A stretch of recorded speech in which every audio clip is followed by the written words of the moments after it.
Ohio State at 14-0 Wisconsin. All right. So then we had Oklahoma State upsetting number 20 Oklahoma 38-35 in overtime. We had number 3 TCU absolutely demolishing Iowa State 55-3. Now, I don't think they've clinched the Big 12 title yet, because if Baylor wins, they'll win the title, correct? No, they have. The Big 12 has for some reason decided that they are going to give the share of the title to the top two teams, even though the rules say that in the event of a tie at the top, the winner is the winner of the head-to-head battle. But technically, they have announced that the champion, whose whole ad campaign has been one true champion, is going to have 2 co-champions. That's a joke. Oh my god. And that was going to be my basis for putting Baylor in the top 4, but forget that. Then, like we mentioned earlier, number 1 Alabama beat number 16 Mizzou 42-13 and win the SEC title. They're I would say definitely going to be number 1 in the playoffs. Number 6 Baylor fighting for that share of the Big 12 title, 21-7 over number 9 K-State.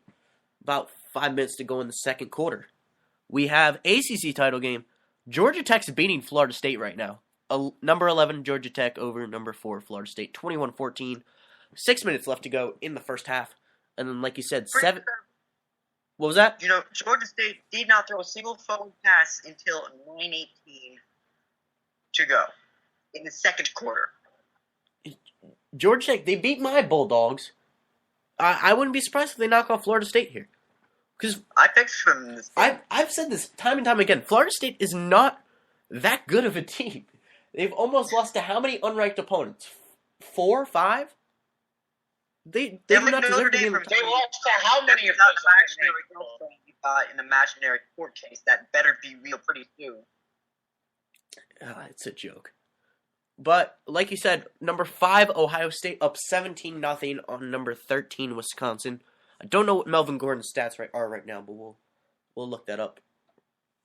And there's 12 minutes left in the second quarter there. So, without further ado, our playoff rankings. CB, I'll start with you. Give us your top 4. I'm just starting off with Alabama, Oregon, as I'm sure almost everyone. FSU, I'm going to keep it 3, and Baylor at 4 for now. I know Nick will not put FSU. Nick, would a win for FSU tonight put them in the playoffs? Unfortunately, yes. But I am refusing to put them in my top 4. All right, well, I think FSU with a win will take 3, Baylor 4. But if either of those teams end up losing, I'm putting Ohio State in 4. Okay, that's fair. Now, these are not projections for what the committee will pick. These are our picks. So I'm going number 1, Bama, number 2, Oregon, obviously. This one is tough for me. Now, I wanted to put Ohio State in at 4, but with Cardell Jones starting, and since it's not a computer picking this, it will be coaches and other voters picking this. They will not put Ohio State in there, and neither will I. So, depending on Baylor's, I'm picking Baylor to win tonight. Depending on their margin of victory, it will be number 3 and 4 TCU. I'm not sure which order yet. For now, I'm going to put Baylor ahead just because they beat TCU. But TCU has a very convincing win over Iowa State. Granted, it's Iowa State, but still. Snowball's picks were number 1, Bama, number 2, Oregon, number 3, Florida State, and number 4, Baylor. I think TCU's got to replace Florida State, I'm assuming. Now, Jake, what are you picking? Well, if these are projections, and I am projecting that Georgia Tech will beat Florida State tonight, then 1, Bama, 2, Oregon, 3, Ohio State, and 4, even though I've been with TCU all year long, you give it to Baylor. Because of, ever since I found out about those original rules in Big 12, and because Baylor would deserve to be Big 12 Conference champions, I give it to Baylor. No, honestly, if I were to pick who's the better team, TCU's the better team. But Baylor beat them head to head. So can you really? And TCU blew it too. TCU could have won that game. That was a winnable game. Plus, I love Bryce Petty. There's nothing I can really do about that. Now, on to the hometown roundup. As for college basketball, Seton Hall beat Rutgers today, 81-54, pretty convincing win. Rutgers is now 4-4. They play New Hampshire on Tuesday, and Seton Hall is 7-0. They play at number 8 Wichita State on Tuesday. And we have more New Jersey college basketball coming up in a little bit. Oh yeah, not to worry. More New Jersey college basketball, and a shout out to tech schools. I always love that. Now, as for the NFL, the Giants now 3-9. As we mentioned, lost to the Jaguars 25-24 last week, and they will play at the Titans 1:00 on Fox. The Jets. Los Angeles will gladly take one of those teams off your hands because apparently it's not really looking good. Yeah, I can't stand the Giants and Jets are always playing at the same time as the Steelers. I can never watch them on TV. It's really upsetting. I really need to get that Sunday ticket. Yeah, buddy. Yeah, it's ridiculous. Now the Jets, not too far off from the Giants. They're 2-10. Lost to the Dolphins 16-13 on Monday. They play in Minnesota for the Vikings 1:00 on CBS. Now, CB, I'm sure you can take hockey for your Devils, right?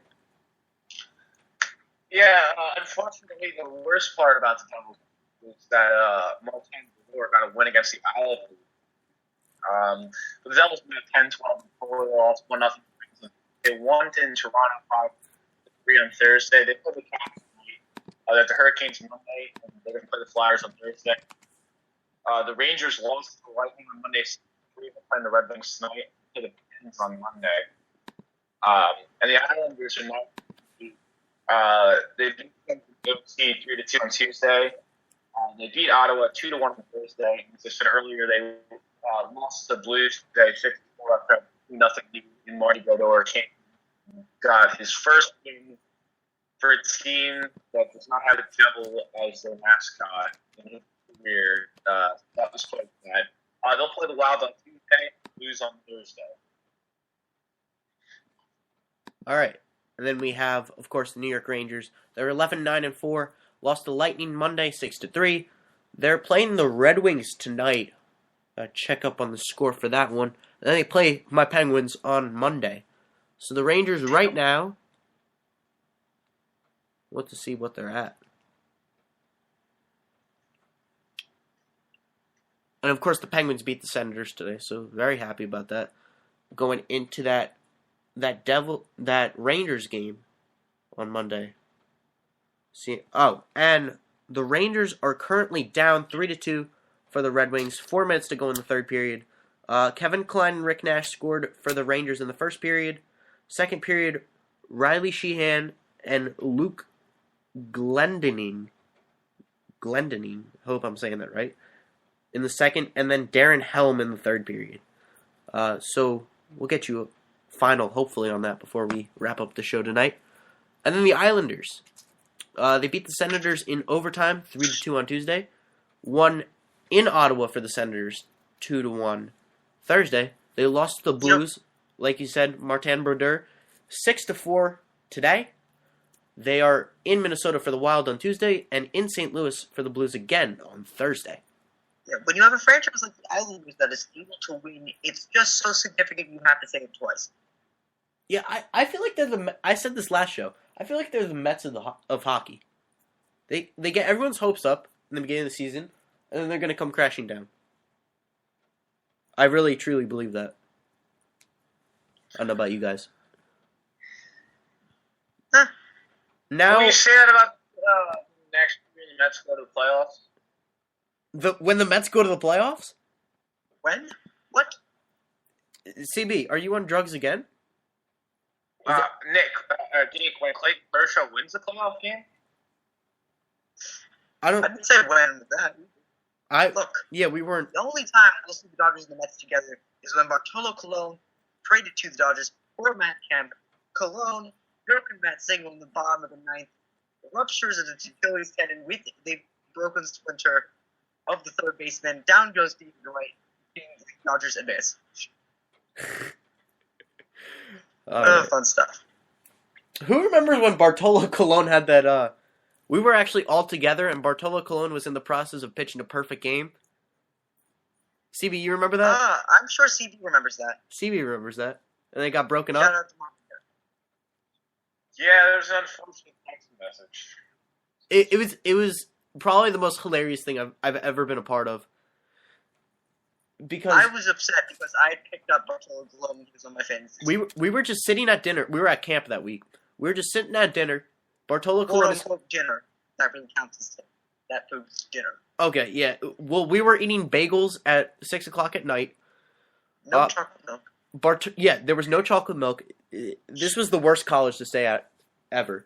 But Bartolo Colon was in the middle of pitching a perfect game, and CB's mom texts him that Bartolo Colon is pitching a perfect game. Of course, myself, Slice Goldstein, and Jake were freaking out because you can't jinx a perfect game like that. And then, what do you know? Right after that, Robinson Cano breaks it up. It was hilarious. That was such a Mets moment, too. That was not only a CB moment, that was a Mets moment. But, without further ado, we do have some basketball news. The Knicks, 4-17. They're atrocious. 7-game losing streak. I'm not even going to go into the games that they lost because they're just terrible. They're playing the Blazers tomorrow at MSG. In New Orleans for the Pelicans on Tuesday. And in San Antonio for the Spurs Wednesday. And then finally finishing up in Boston for the Celtics on Friday. Now, the Nets are doing a little bit better. The Nets are 6-8, beat the Spurs 95-93 in overtime on Wednesday. Lost to the Hawks 98-75, though, on Friday. They play the Cavs on Monday, at the Chicago Bulls Wednesday, and versus the 76ers on Friday. Now, I saw this thing on Twitter that was pretty interesting. Now, the Raptors are 15-5. They're the number 1 seed in the East. The Dallas Mavericks are 15-6. They're the number 8th seed in the West. What does that tell you? Tells you that it's time for reconferencing. Yeah, really. I mean, the only thing is... Or non-conference.